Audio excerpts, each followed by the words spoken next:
freaking lasers. Stay tuned. Hi everyone, the Chang here with a review on the Votatu or Votatu, not sure how you pronounce this right here, but this is their M4L green circle dot laser. Before we get into that, love to have you support the channel. Would appreciate if you clicked on the thumbs up button for the video, clicked on the subscribe button for the channel, and clicked on that bell notification icon off to the right. So I was approached by this manufacturer asking if I could go ahead and do a review on this product. This is a firearms laser. It is M-LOK. It does not it does not appear that this would attach to any handgun that I know of. I don't know of any handgun frames that are M-LOK. So this really probably is for an AR pistol or something that has a M-LOK rail. So open up the packaging. It is a sleeve here. They give you a really small set of instructions here. Here is the laser unit itself. Comes with your magnetic USB charging cable, kind of cool. Magnets on there, pretty neat. I like that. I like this just for that.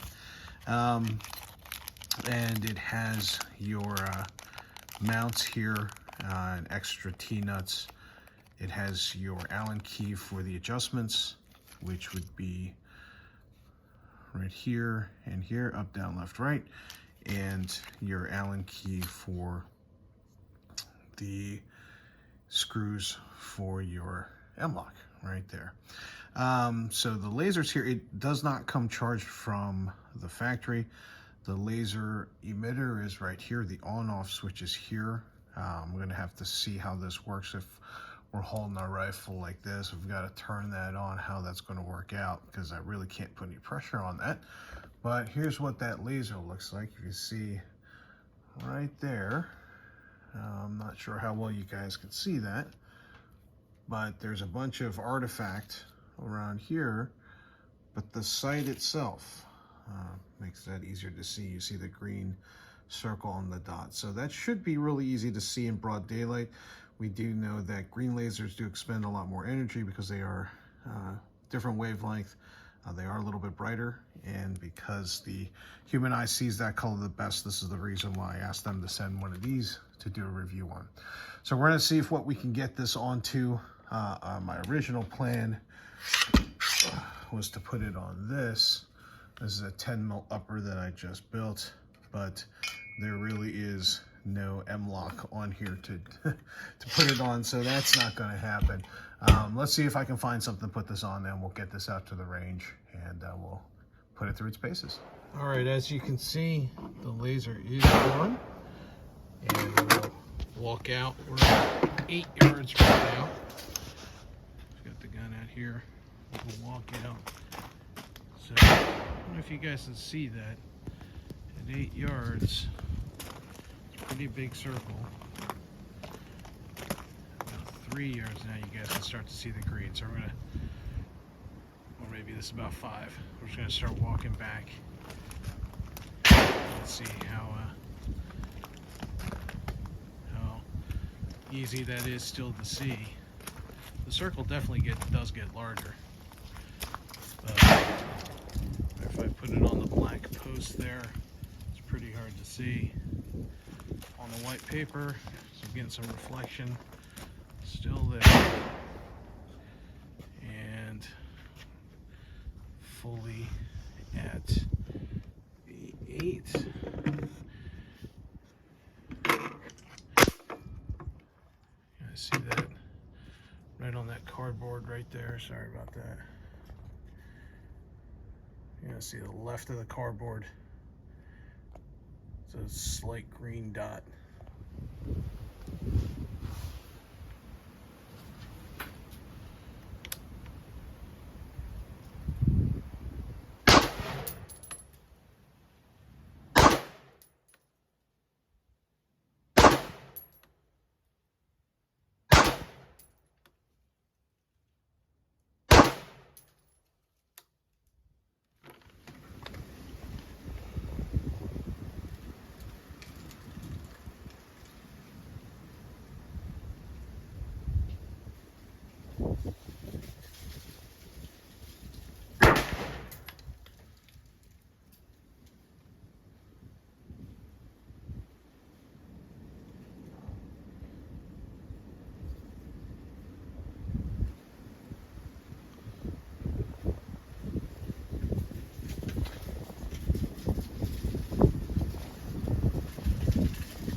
So we're back from the range. I'm going to give you some quote-unquote final thoughts here. Some things I like how low profile it is. I like that it's rechargeable. And I said earlier, I like that magnetic recharging thing. That's pretty cool. So I'm not worried about swapping batteries or any kind of special type of battery. When this runs out of power, and I had this on non-stop for about an hour, and then it seemed like there was some sort of timed auto shut off feature or battery save feature. It seems to be a random number as well. I had it, once it auto turned off, and turned it back on, and it was on for another 2 minutes, and it turned off, and it was on for 25 seconds, and it turned off. It was on for 15 seconds and turned off. Now I have it turned back on, as you can see right here with this green image. I've had this on for 5 minutes, and it hasn't turned on. So, there's an auto shut off feature. The battery seems to last fairly long. I don't know many people who are just going to leave this running for as long as I have. The adjustment screws are really easy to turn. They're easy to locate. It is nice that they include the little Allen wrench, the tiny Allen wrench here for that, but it doesn't click. So when you do go to zero this and you do want to zero the laser, what I would do is I would make sure this gun is benched and upright, and basically you're not putting any input or trying to hold on to the gun. Fire a shot, and then physically using the left right markers here. Up down markers are going to be down here. You can see those right about there, to actually line the laser up with the bullet hole. It has to be done with the gun absolutely rested, absolutely still. And for me, it was just difficult. As you'll see in some of the pictures, I was only able to get it close enough for where I wanted it to be. The issue, and I see this a lot with some of the more value-priced optics or optical tools, is that when you move it left-right, sometimes you see a little bit of diagonal movement, or if you move it up and down, you'll see a little bit of diagonal movement as well. So moving it left-right is slightly impacting the up and down, or the up and down, and there you see it just turned off. That was about 5 minutes. And sometimes moving it left-right impacts the up and down. So that's just a function of having a value-priced optic. And unless they do a little bit of re-engineering, I don't know if that's ever going to be fixed. One of the other things that I'm not a huge fan of is the fact that the on-off switch is back here. If I'm holding the forend like this, there's really no way for me to turn that on. It would be great, because I do like how this is scalloped out here. It would be great if they put some sort of on-off switch here, some sort of pressure switch, so that when you put your fingers on right here, whether you're left-handed or right-handed, that would actually get that laser to turn on. But again, it is a value-priced optic. This screw hole right here is actually for the front M-lock. So that would be a complaint there.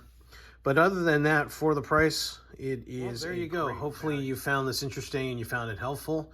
I would recommend it for the price point. You can train yourself to use that. It is a little bit of a fine motor skill, but then again, any fine motor skill, dropping a slide release is a fine motor skill. So any fine motor skill can be trained into something that becomes automatic. There we go. Hope you found it helpful. If you did, please give us a thumbs up on this video.